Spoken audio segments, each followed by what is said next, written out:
નમસ્કાર મિત્રો, આજે હું એક વિશેષ અતિથિ લઈને આવ્યો છું. તેનું નામ છે દીપકભાઈ. દીપકભાઈ, તમારું હાર્દિક સ્વાગત છે. ધન્યવાદ. સૌપ્રથમ તમે મને તમારો ટૂંકમાં પરિચય આપશો કે જેથી ઓડિયન્સને તે તમારી સાથે કનેક્ટ કરવામાં કશો તકલીફ ના પડે. મારું નામ દીપક શ્રીમાળી છે. આમ તો મારું મૂળ ગામ સચાણા પાસે એટલે વિરમગામ કે ને ત્યાંથી આગળ ખોરજ ત્યાં આવ્યું. અત્યારે અમદાવાદમાં હું રહું છું.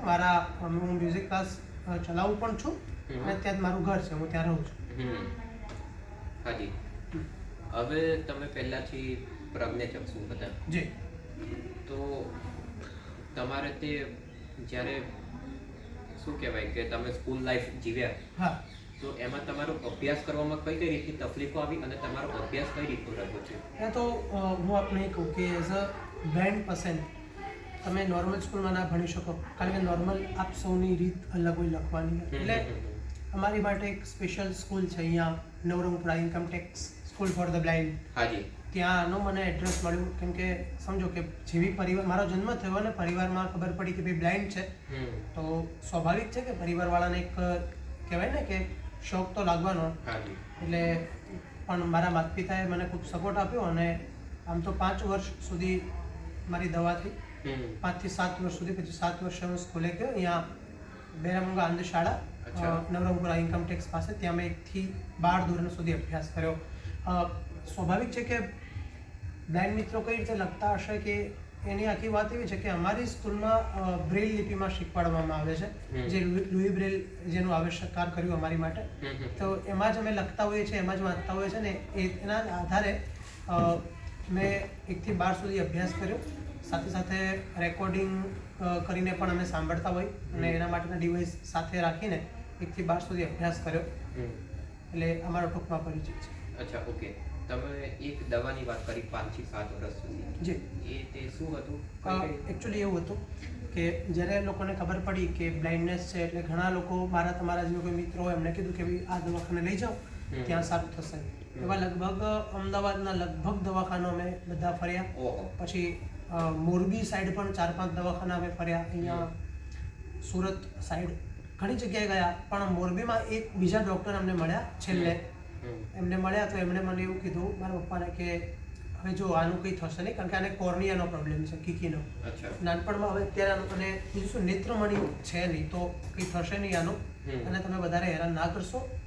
ઓલરેડી આની ઉંમર 7 વર્ષ સુધી થઈ ગઈ છે, તો હવે તમે આને ભણવા મૂકી દો. જો મોટો થશે અને એના નસીબમાં જોવાનું હશે તો ફરી વાર બતાવજો, તો આપણે કદાચ શક્ય હશે તો કરીશું. તો એ રીતે એક લગભગ 7 વર્ષ સુધી અલગ અલગ દવાખાનામાં ફરીને મારી દવા થઈ, પણ પછી અંત તો ગત્વા મને ભણવા મૂકી દીધો. લગભગ 7 થી 8 લાખ રૂપિયા મારા માતા પિતાએ ખર્ચ કરી દવા પાછળ. જી. અચ્છા, ઓકે. હવે તમે અભ્યાસની વાત કરી. જો એમાં મારો એક પ્રશ્ન હતો કે નોર્મલ વિદ્યાર્થીઓ જે અભ્યાસ કરતા હોય અને તમારો જે અભ્યાસ હોય તે અભ્યાસ કેમ હોય? જો એમાં એવું હોય છે કે 1 થી 8 ધોરણ સુધી તો બ્રેલમાં જ અમારે પરીક્ષા આપવાની હોય. ઓકે. કે બ્રેલમાં લખવાનું અને એ શિક્ષક પેપર તપાસે. પછી જ્યારે 9મા ધોરણથી શરૂ થાય એટલે મારે રાઇટર થ્રુ પરીક્ષા આપવાની હોય. એમાં એવું હોય કે લહૈયો આવે, અમે બોલીએ અને એ લખે, એ રીતે રાઇટર થ્રુ પછી બધી પરીક્ષાઓ થઈ છે. બરાબર છે. તો તમારા 10th માં શું પર્સન્ટેજ હતા? 73. અચ્છા, ઓહો. પછી તમે 10th આફ્ટર શું કરવાનું વિચાર્યું? 10 પછી તો 11-12 કરીને આગળ કોલેજ સુધી મારો વિચાર હતો. કોલેજમાં પછી મેં BA બેચલર ઓફ આર્ટ્સ અહીંયા HK આર્ટ્સ કોલેજ છે ત્યાંથી કર્યું. અને અત્યારે અહીંયા ગુજરાત યુનિવર્સિટીમાં. અચ્છા, તો હવે તમે કોલેજ પછી અત્યારની લાઈફમાં શું કરી રહ્યા છો? અત્યારે હું MA કરી રહ્યો છું. અહીંયા ગુજરાત યુનિવર્સિટી ભાષા ભવનમાં જ MA કરું છું. અચ્છા, બરાબર. જી. અને એની સાથે સાથે તમે કશું બીજું કરો છો કે ખાલી? ના, બિલકુલ. મારા વિષય સાથે મને સંગીતમાં ખૂબ રુચિ છે અને નાનપણથી જ એમાં મને રુચિ હતી. એટલે મેં મારી સ્કૂલ લાઈફમાં જ જે સંગીત વિશારદનો કોર્સ આવે, જેને આપણે શિક્ષા વિશારદ પણ કહીએ છીએ, એ મેં પૂરો કર્યો. 7 વર્ષનો કોર્સ હોય છે. ત્યારબાદ હમણાં આજથી લગભગ 6 મહિના પહેલાં મને આકાશવાણી દ્વારા એના ટોપ ગ્રેડમાં B હાઈ ગ્રેડ કલાકારની ઉપાધિ આપીને સન્માનિત કરવામાં આવ્યું. અને હાલમાં અત્યારે મ્યુઝિક એકેડેમીમાં હું સેવાઓ આપી રહ્યો છું. અચ્છા, તો તમે જે મ્યુઝિકમાં તમે કીધું રુચિ છે જી એ તમે કારણ કે બ્લાઇન્ડ હોઈએ તો દેખાવામાં તકલીફ પડે, શીખવામાં તકલીફ પડે, જી છતાં તમે કેવી રીતે શીખ્યા અને તમને તે અભ્યાસ કરતી એટલે કે મ્યુઝિકમાં તમારે શીખતા શીખતા કઈ કઈ રીતની તકલીફોનો સામનો કરવો પડે? જો આમાં કેવું હોય, અત્યારે પણ હું જ્યારે શીખવાડું ત્યારે મને પણ એ સમસ્યા ઊભી થાય કે ઘણા લોકોને એવું હોય કે ના ફાવતું હોય, પણ મારા કેસમાં મને ખૂબ સારા ગુરુ મળ્યા, તો એ સમય મને ખૂબ સપોર્ટ આવ્યો. મતલબ હવે સ્વાભાવિક છે કે હાર્મોનિયમ એ લોકો વગાડે, દેખતો વ્યક્તિ હોય તો દૂરથી જોઈને પણ શીખી શકે, પણ એ લોકો મને હાથ પકડી અને બતાડતા કે ભાઈ આ સ્વર છે અને આ રીતે તું કરીશ, આ સ્વર વાગે, એવી રીતે એમને મને શીખવાડ્યું. અને મેં 3 ગુરુઓ પાસેથી, ભગવાન દત્તાત્રેય એવું કહે ને કે અનેક ગુરુ હોય, તો એવી રીતે મારા સંગીતમાં એક ગુરુ નથી, મારા 3 ગુરુ છે. અચ્છા, શું નામ છે ગુરુનું? મેં પહેલો મારી સ્કૂલમાં એયાઝભાઈ કુરેશી અને સોની એટલે કલ્પેશભાઈ સોની એમની પાસે અભ્યાસ કર્યો. ત્યારબાદ વિશેષ અભ્યાસ માટે હું એક મિત્ર છે યુપીના પંડિત છે, પંડિત રામનારાયણ શર્મા, ખૂબ સારા સંગીતકાર, એમની પાસે પણ મેં અભ્યાસ કર્યો. અને અત્યારે તમે સંગીત માટે શું શું વગાડી શકો છો? અત્યારે હું હાર્મોનિયમ, કીબોર્ડ અને ફ્લૂટ વગાડી શકું છું. તદુપરાંત વિશેષપણે મારી રુચિ ગાયકીમાં છે, હું વિશેષ શિક્ષા ગાયકીની આપું છું.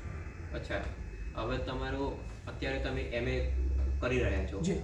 હવે MA પૂરું થયા બાદ તમારો શું વિચાર છે? જો વિચાર તો એવો છે કે આગળ પોસિબલ થાય તો આમ તો ખૂબ જ એવો દ્રઢ સંકલ્પ છે કે PhD સુધી પહોંચવું છે. અચ્છા, એ મારો એક નિશ્ચય છે કે PhD આપણે કરવું છે.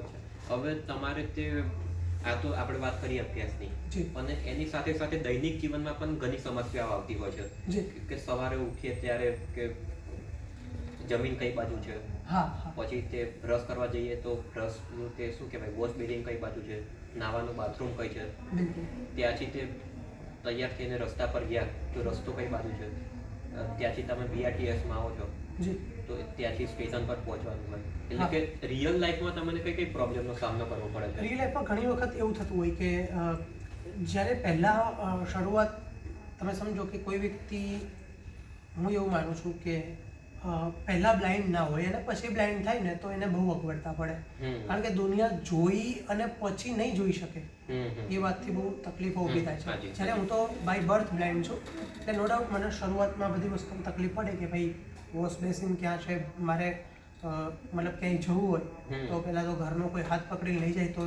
જવાનું, નહીં તો ક્યાંય જવાનું નહીં, એક જગ્યાએ બેસી રહેવું.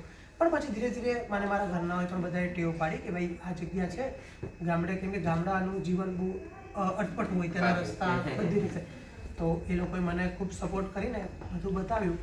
અને ત્યારબાદ મેં ધીરે ધીરે અહીંયા અમદાવાદમાં પણ એકલા આવવા જવાનું શરૂ કર્યું. અચ્છા, એટલે શરૂઆતમાં તકલીફ તો એવી પડે કે રસ્તા ખ્યાલ ના હોય, પહોંચવાનું હોય ક્યાંય ને પહોંચી જઈએ એવું પણ બને, પણ ભગવાન કહે છે કે પછી ધીરે ધીરે બધો ખ્યાલ આવી ગયો કે ભાઈ ઓકે અહીંયા જવાનું છે તો આ રસ્તો હશે ને અહીંથી જવાશે.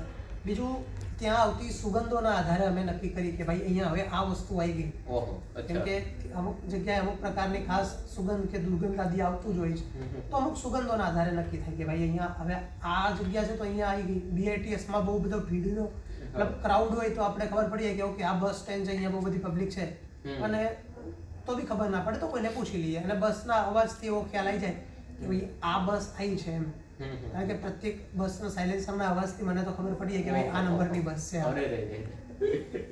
દીપકભાઈ, તમારી પાસેથી ખૂબ જાણવા મળ્યું. Thank you. તમે આજના નવયુવાનોને જોરદાર પ્રેરણા આપી છે.